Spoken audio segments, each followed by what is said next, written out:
Welcome to the deep dive. Today, we're plunging into really a fascinating moment in the history of theoretical physics. We're going to be looking at a pivotal paper from 1974 by Joel Scherk and John H. Schwarz titled Dual Models for Non-Hadrons. That's right, a really foundational paper. And our mission today really is to unpack this paper's genuinely revolutionary idea. Because think about this. Physicists had developed these intricate mathematical frameworks, right, called dual models, and they were meant to describe the strong nuclear force, the force holding protons and neutrons together, basically understanding hadrons, particles like protons and neutrons. Yeah, that was the original goal. But Scherk and Schwarz looked at these very same models and saw something completely different, something totally unexpected hiding inside. Yeah, it wasn't hadrons they were seeing, not really. It was the fundamental forces we know from, everyday life, gravity, and the forces behind electromagnetism and the weak interactions. Kind of amazing. It really was a profound shift in perspective. These dual models, they were powerful, sure, but they had these mathematical quirks, these issues that seemed problematic if you only wanted to describe hadrons. Okay. And this paper basically said, well, maybe those quirks aren't problems. Maybe they're actually clues that these models can do much more. So they looked at specific models. Yes, they focused on the Veneziano model, the Virasoro-Shapiro model, often called VSM, and also the Meson-Fermion model, or MFM. Okay, so let's set the scene a bit more. What were these problems or quirks they were running into when trying to use these models just for hadrons? Well, a few things. For one, the math often seemed to demand more space-time dimensions than the four we actually see, 3 space, 1 time.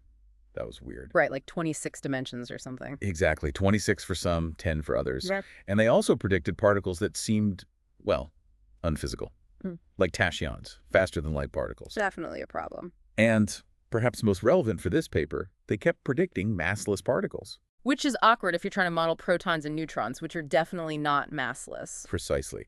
Protons, neutrons, pions, they all have mass. So having these unwanted massless states just pop up in your hadron model was, let's say, a theoretical headache. Okay, so that's the context. Then Scherk and Schwarz come along and say, what? They basically asked, what if these models aren't only about hadrons? What if they're actually describing non-hadrons, particles like electrons, photons, maybe even the graviton? And suddenly those massless particles look different. Suddenly they look like a feature, not a bug. Yeah. Take the Virasoro-Shapiro model, the VSM. It naturally contains a massless particle with spin 2. Okay, spin 2. And if you're thinking about fundamental forces, what's the massless spin 2 particle we expect? The graviton, the carrier of gravity. Exactly. It's a perfect match conceptually. Then you look at the other models, like the Veneziano model, the VM, and the Meson-Fermion model, MFM. They contain massless particles with spin 1. Which sounds like photons? Yeah. And the W and Z bosons? Precisely. The force carriers for electromagnetism and the weak force. And importantly, those W and Z bosons are massless before the Higgs mechanism gives them mass. So the models were spitting out the right kind of building blocks. Wow. And the MFM even had a massless spin 12 state, which you could think of as maybe a lepton, like an electron or neutrino. So the things that were problems for hadrons were suddenly lining up perfectly for everything else. Pretty much. And you could even incorporate things like electric charge using techniques developed for these models like the Chan-Payton method. That lets you assign properties to the ends of these. You can picture them as strings in the model. Okay, but there must have been some change needed. Right, they couldn't just be the same models. The key conceptual leap was scale. If these models describe gravity and electroweak forces, the fundamental length scale associated with them, this parameter called alpha prime, would have to be vastly, vastly smaller than the scale relevant for hadrons, for nuclear physics. Okay, alpha prime, the scale. You hear this term a lot in string theory. So what happens mathematically if you take these dual models and look at them in the limit where this r is really, really tiny, the small slope extension? Right, the zero slope limit where oscillus effectively goes to 0. This is like zooming out, looking at the theory at energies much, much lower than the characteristic scale set by R. And this is where it gets incredibly interesting. Okay. When you do this, when you take this zero slope limit of the Veneziano model and the Meson-Fermion model, the ones with the spin 1 particles, what pops out isn't some strange remnant of the original model. It is rigorously, mathematically, precisely Yang-Mills theory. The theory of electromagnetism and the weak force. Exactly. The theory describing massless, self-interacting vector particles, the fundamental structure before things like the Higgs mechanism come into play. It just emerges. Wait, hold on. Models built for the strong force, when you zoom out far enough, just become the theory for the electroweak force. That seems completely unexpected. Those forces feel so different. It was a stunning connection, a real revelation. And it didn't stop there. Okay, what about gravity, the spin 2 particle? So they did the same thing with the Virasoro-Shapiro model, the VSM, the one with that massless spin 2 state. Yeah. They took the zero slope limit, X goes to 0, and they rigorously recovered Einstein's theory of general relativity. Just like that. Just like that. Yeah. The BSM in this low-energy, zoomed-out limit behaves exactly like Einstein's gravity, although accompanied by an extra massless scalar field, which we can talk about later. Oh, wow. Okay, so gravity, electromagnetism, weak force. They're all sort of hiding inside these dual models, waiting to be seen when you look at the right scale, the small limit. That's the picture, yeah. But what happens when you don't go all the way to 0? When you look at the first corrections, the first effects of that tiny but non-zeroid, what does that tell you about how these things interact? Good question. So now you're asking about the stringy corrections, the deviations from standard field theory. Yeah. There are basically two ways these IVUS corrections show up. One is just a sort of simple expansions of the basic interaction diagrams, the tree diagrams. These usually give small contact terms, generally not the most dramatic effects. Okay. And the other way? The other source is much more profound. It comes from the dual loops. Loops. Okay. In physics, loops usually mean quantum effects, right? Virtual particles, interactions. Exactly that. These loops represent the quantum interactions between the particles described by the models like photons interacting or W bosons. And here's the really amazing part. Yeah. In these dual models, particularly when you consider them in their critical dimension, that weird 26 or 10 dimensions we mentioned, the loop calculations, specifically the non-planar ones, have this incredible property. They generate new mathematical features called poles. Poles. And poles in these calculations mean? A pole signals a physical particle that can actually exist at that energy or momentum. It's like finding a resonance, a real state. So Scherk and Schwarz calculated the interaction loops for the open string models. Remember, those give you the gauge bosons, like photons. Right, the VM and MFM. And they found that these loop calculations unexpectedly contained poles, mathematical signals, that corresponded exactly to the physical particles found in the closed string model. The Virasoro-Shapiro model, the one with the graviton. Precisely. Okay, let me see if I got this. You start with the theory of photons and WZ bosons, the open string stuff. You calculate how they interact with each other at the quantum level, including these loops. And the math of those interactions automatically tells you that the graviton, the closed string state, must exist. You nailed it. That's the core insight. Gravity, represented by the closed string VSM, wasn't something you had to add in separately. It emerged automatically from the quantum interactions of the gauge bosons, the open strings. It arises from the gauge theory loops. In the one-loop approximation, yes. It implies this incredibly deep connection. Start with electromagnetism and weak forces, open strings, and quantum mechanics plus the dual model structure naturally gives you gravity, closed string. That's huge. What did the interaction look like? Did this emergent gravity interact with the gauge bosons in the right way? Yes. The paper showed that the coupling between the graviton that popped out of the loops and the original gauge bosons was exactly what Einstein's general relativity predicts. It was the standard gravitational coupling to matter only here. The matter was the energy and momentum of the gauge fields themselves. So it all fit together. Could they use this connection to calculate something real, something testable, or predict a number? They could, and it was a crucial calculation. It allowed them to determine the value of that fundamental parameter. How? By comparing the strength of gravity predicted by this dual model picture, which depends on the model's coupling constants, and off the actual observed strength of gravity, Newton's constant G, and the observed strength of electromagnetism, the electron charge G. Okay, so they could relate Ach to G and E. What did they find? The Vane at Hot had to be incredibly small. The value they calculated was roughly 10 argavi. 10 to the minus 34? Gav? Minus 2. That sounds astronomical. Or maybe infinitesimal is the word? What does that mean in terms of, like, a distance? It translates to a fundamental length scale, maybe the characteristic size of these strings of around 10 or I centimeters. Okay, 10 to the minus 30 centimeters. How small is that compared to, say, a proton? A proton is around 10 or centimeters, so this is 17 orders of magnitude smaller, mind-bogglingly tiny. Wow. And that tiny scale immediately explains something important. Why we don't see these weird stringy effects or extra dimensions in everyday life, or even in our most powerful particle colliders.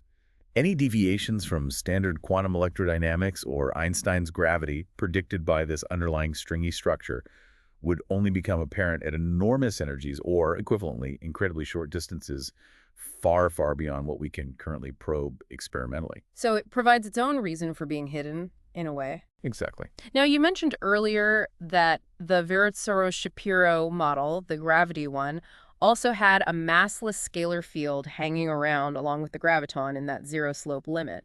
Did that play a role too? Did it interact? It did. The models, at least these early versions, did predict this massless scalar particle. And it also coupled to matter, meaning the gauge bosons in this framework. The strength of its coupling was also tied into the dual model parameters, like MBR. A scalar field interacting like gravity? Does that connect to anything known? Well, yeah, it immediately suggested a connection to theories like Brans-Dicke gravity. That's a well-known alternative or extension to Einstein's theory, which explicitly include a scalar field alongside the usual tensor field of gravity. So the dual models seem to be pointing towards something like that. Okay, another prediction then. How did this predicted scalar field stack up against experiments? Could we test for something like that? That was definitely a point the paper had to address. And it highlighted a potential tension. While the scalar was predicted, the specific properties derived from these early models, things like how strongly it coupled relative to gravity, often characterized by a parameter called omega in Brans-Dicke theory, seemed to be in conflict, or at least potentially in conflict, with experimental limits that already existed back then.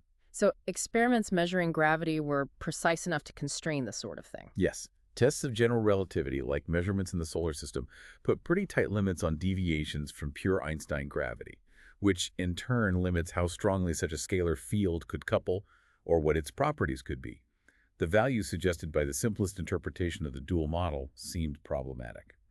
So did that undermine the whole idea, or were there, ways around it? Scherk and Schwarz acknowledged this issue. They pointed out a few important caveats. For instance, the exact calculation of the scalar coupling might depend on the masses of the particles it interacts with. And crucially, it likely depended on the number of spacetime dimensions. Right, the whole 26 or 10 dimensions versus R4. Exactly. It was entirely possible that the scalar's behavior and its couplings would look different in a more realistic four-dimensional version of the theory, which didn't exist yet. Or perhaps they speculated a different formulation of the dual model, maybe one without this specific scalar field, might ultimately be the right direction. So it wasn't a fatal blow, but it was definitely an area where the simplest picture didn't quite match observation. Okay, so let's try to pull this all together. Summing up this this deep dive into the 74 Scherk and Schwarz paper, they started with these mathematical tools, dual models, built for one thing, the strong force, hadrons. Right, the messy world inside the atomic nucleus. And they performed this absolutely radical reinterpretation. They said, maybe these models are telling us about something else entirely. Exactly. They realized that hidden within the mathematics, especially when you looked at very small scales or low energies, that small r's limit were the fundamental structures of gravity and the electroweak forces. The massless particles that were annoying for hadron models became the heroes, the graviton and the gauge bosons. And they found this incredible connection where the quantum interactions of one set of particles, the gauge bosons from open strings, actually predicted the existence of the other, the graviton from closed strings, through those loop calculations. Precisely. It wasn't just putting pieces together. It showed how gauge theory and gravity could potentially arise from a single, unified underlying framework, what we now broadly call string theory in its very early days. And it wasn't just philosophy. They could calculate this fundamental scale, relating it to the known strengths of the forces. And the result was this incredibly tiny number. Which explained why this deeper structure is hidden from our current experiments, yeah. It pointed towards physics at the Planck scale, or something near it. So thinking about this, what's the takeaway for you, the listener? Why is this 1974 paper so important? Well, I think it shows something really fundamental about how theoretical physics can work. You can start by trying to solve one problem understanding hadrons and build a mathematical structure for it. But sometimes that structure turns out to be much richer and have implications far beyond your original goal. It can contain hidden descriptions of entirely different parts of nature, like gravity. It's like finding the blueprint for a skyscraper hidden inside the plans for a bicycle shed. Kind of, yeah. It demonstrates the power of pursuing the internal logic of a mathematical theory. Sometimes it leads you to places you never expected, revealing deep connections about the universe itself. And maybe here's a final provocative thought for you to mull over. If these models for the strong force contain the seeds of gravity and the electroweak forces, what other unexpected connections might be lurking in the mathematical frameworks physicists are exploring right now? Could theories developed for, say, condensed matter physics or cosmology inadvertently hold clues about particle physics or quantum gravity? It's a fascinating question. Are there other mathematical languages describing nature that might, without us fully realizing it yet, contain hints about forces or principles we haven't grasped? This Scherk and Schwarz paper is just a fantastic example of how following the math, following the logic, can lead to truly profound, unforeseen insights about reality. It really makes you wonder what else might be hiding in plain sight within our theories. Thank you for joining us for this deep dive.